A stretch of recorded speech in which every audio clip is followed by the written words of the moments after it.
স্বাভাবিক উদ্ভিদ। যে সমস্ত উদ্ভিদ প্রকৃতিতে আপনা আপনি জন্মায় এবং বেড়ে ওঠে তাকে ওই অঞ্চলের স্বাভাবিক উদ্ভিদ বলা হয়। স্বাভাবিক উদ্ভিদের শ্রেণীবিভাগ। কোনো অঞ্চলের তাপমাত্রা, বৃষ্টিপাত, মৃত্তিকা ও ঋতু বৈচিত্র্যের উপর ভিত্তি করে স্বাভাবিক উদ্ভিদের বন্টন পরিলক্ষিত হয়। ফরেস্ট সার্ভে অফ ইন্ডিয়ার রিপোর্ট অনুযায়ী ভারতের মোট ক্ষেত্রফলের 21.34% এলাকা জুড়ে অরণ্য অবস্থান করছে। ক্রান্তীয় চিরহরিত উদ্ভিদ। অনুকূল পরিবেশ। বার্ষিক বৃষ্টিপাত 200 সেন্টিমিটারের বেশি, উষ্ণতা 25 ডিগ্রি থেকে 27 ডিগ্রি সেলসিয়াস, আর্দ্রতা 75% বেশি। সারা বছর উষ্ণ ও আর্দ্র আবহাওয়াযুক্ত অঞ্চলে এই উদ্ভিদ দেখা যায়। আঞ্চলিক বন্টন। আন্দামান নিকোবর দ্বীপপুঞ্জ, পশ্চিমঘাট পর্বতের পশ্চিম ঢাল, নাগাল্যান্ড, অরুণাচল প্রদেশ, মণিপুর, ত্রিপুরা, মিজোরাম এই উদ্ভিদ দেখা যায়।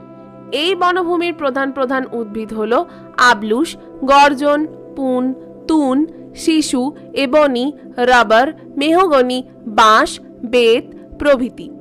বৈশিষ্ট্য। চিরসবুজ অরণ্যে গাছের উচ্চতা 30 থেকে 40 মিটার। বিভিন্ন প্রজাতির উদ্ভিদের একসাথে ঘন সন্নিবিষ্ট অবস্থান। এই উদ্ভিদের কাঠ খুব শক্ত ও ভারী হয়।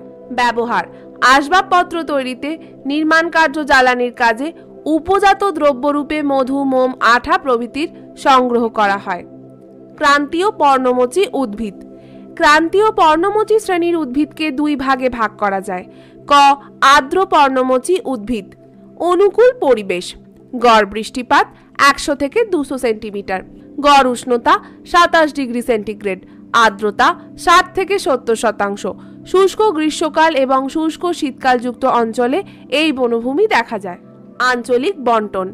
পশ্চিমবঙ্গ সমভূমি, অসম সমভূমি, মধ্যপ্রদেশ, উড়িষ্যা, ছোটনাগপুর মালভূমি অঞ্চলে ও পশ্চিমঘাট পর্বতের পূর্ব ঢালে এই বনভূমি দেখা যায়। প্রধান উদ্ভিদ।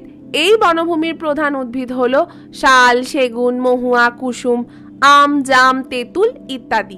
বৈশিষ্ট্য। বছরের নির্দিষ্ট সময় গাছের পাতা ঝরিয়ে দেয় বলে এই বনভূমি পর্ণমোচী নামে পরিচিত। একই প্রজাতির বিভিন্ন উদ্ভিদের সমাবেশ একসাথে দেখা যায়। গাছের উচ্চতা 25 থেকে 60 মিটার হতে পারে। ব্যবহার। আসবাবপত্র, রেলের কামরা, স্লিপার, নৌকা, বাসগৃহ নির্মাণ, জ্বালানি, আঠা, মধু, মোম, লাক্ষা প্রভৃতি এখান থেকে সংগ্রহ করা হয়। শুষ্ক পর্ণমোচী উদ্ভিদ। অনুকূল পরিবেশ। গড় বার্ষিক বৃষ্টিপাত 50 থেকে 100 সেন্টিমিটার, গড় উষ্ণতা 25 ডিগ্রি সেলসিয়াস এবং আর্দ্রতা 60%। এই রকম আবহাওয়াযুক্ত অঞ্চলে এই উদ্ভিদের বন্টন দেখা যায়। আঞ্চলিক বন্টন। বিহারের পশ্চিমাংশ, ছত্তিশগড়, উত্তরপ্রদেশ, মহারাষ্ট্র, কর্ণাটক, অন্ধ্রপ্রদেশ, তামিলনাড়ুর পশ্চিমাংশে এই উদ্ভিদ দেখা যায়। প্রধান উদ্ভিদ। এই বনভূমির প্রধান উদ্ভিদগুলি হল কেন্দু, খয়ের, পলাশ, কুল, বেল, কোকো, রিঠা প্রভৃতি। বৈশিষ্ট্য। এই বনভূমিতে গাছগুলি বিক্ষিপ্তভাবে অবস্থান করে। শীতকালে এই উদ্ভিদগুলির পাতা ঝরে যায়। এই উদ্ভিদের উচ্চতা 10 থেকে প্রায় 15 মিটার। ব্যবহার। এই বনভূমির উদ্ভিদ আসবাবপত্র নির্মাণ, জ্বালানি, সুগন্ধি তেল, ধূপধুনো, শালপাতার থালা তৈরির কাজে লাগে। ক্রান্তীয় মরু উদ্ভিদ। অনুকূল পরিবেশ।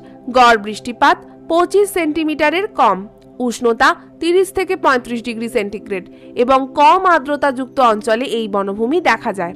আঞ্চলিক বন্টন। রাজস্থানের থর মরুভূমি এবং সংলগ্ন গুজরাট ও পাঞ্জাবের মরুভূমি অঞ্চলে এই উদ্ভিদ দেখা যায়। এই বনভূমির প্রধান উদ্ভিদগুলি হল বাবলা, খেজুর, ক্যাকটাস, ঘাস, কাঁটা জাতীয় উদ্ভিদ। বৈশিষ্ট্য। এই সমস্ত উদ্ভিদে বাষ্পীভবন রোধ করার জন্য পাতা কাঁটায় রূপান্তরিত হয়েছে। এই গাছের শিকড় মাটির গভীর পর্যন্ত বিস্তৃত। ব্যবহার। এই গাছের কাঠ জ্বালানি হিসাবে সর্বাধিক ব্যবহৃত হয় এবং মরুভূমির প্রসার রোধ করতে এই গাছ রোপণ করা হয়। পার্বত্য অঞ্চলের উদ্ভিদ। অনুকূল পরিবেশ। বার্ষিক বৃষ্টিপাত 75 থেকে 125 সেন্টিমিটার, উষ্ণতা 10 ডিগ্রি থেকে 20 ডিগ্রি সেন্টিগ্রেড এবং শীতকালীন তুষারপাতযুক্ত অঞ্চলে এই উদ্ভিদ দেখা যায়। আঞ্চলিক বন্টন। হিমালয় পার্বত্য অঞ্চলের 300 থেকে 3000 মিটার উচ্চতায় দক্ষিণ ভারতের পশ্চিমঘাট, নীলগিরি ও মধ্য ভারতের বিন্ধ্য, সাতপুরা, মহাদেব, মহাকাল পর্বতে এই উদ্ভিদ দেখা যায়। প্রধান উদ্ভিদ। এই বনভূমির প্রধান উদ্ভিদগুলির নাম হল শাল, শিশু, গর্জন, পাইন, দেবদারু, oak, fir, maple, willow, juniper, rhododendron ও বিভিন্ন তৃণলতা, গুল্ম জাতীয় উদ্ভিদ। বৈশিষ্ট্য: এই বনভূমিতে চিরহরিত সরলবর্গীয় উদ্ভিদের সমাবেশ দেখা যায়। এই উদ্ভিদ খর্বাকৃতি থেকে লম্বা বৃক্ষরূপে দেখা যায়।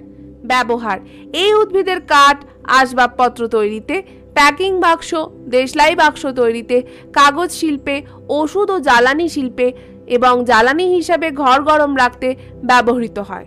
ম্যানগ্রোভ উদ্ভিদ: অনুকূল পরিবেশ, উপকূলীয় পরিবেশে লবণাক্ত পলিমাটি এবং জোয়ার ভাটার প্রভাবযুক্ত অঞ্চলে এই উদ্ভিদ জন্মায়। আঞ্চলিক বন্টন: গঙ্গা বদ্বীপের সুন্দরবন, মহানদী গোদাবরী, কৃষ্ণা ও কাবেরী নদীর বদ্বীপ অঞ্চল, আন্দামান ও নিকোবর দ্বীপপুঞ্জের উপকূল অঞ্চলে এই উদ্ভিদ দেখা যায়। প্রধান উদ্ভিদ: এই বনভূমির প্রধান উদ্ভিদগুলি হল সুন্দরী, গড়ান, গেওয়া, গোলপাতা, হোগলা, কেওড়া প্রভৃতি। বৈশিষ্ট্য: এই উদ্ভিদগুলি সারা বছর চিরসবুজ থাকে এবং এই উদ্ভিদের শ্বাসমূল, ঠেসমূল ও অধিমূল দেখা যায়। এই উদ্ভিদ জরায়ুজ অঙ্কুরোদ্গম ঘটাতে সক্ষম। ব্যবহার: এই উদ্ভিদের কাঠ আসবাবপত্র তৈরিতে, চামড়া ট্যান ও রং করতে, ওষুধ তৈরি ও জলজ বাস্তুতন্ত্র রক্ষায় ব্যবহৃত হয়।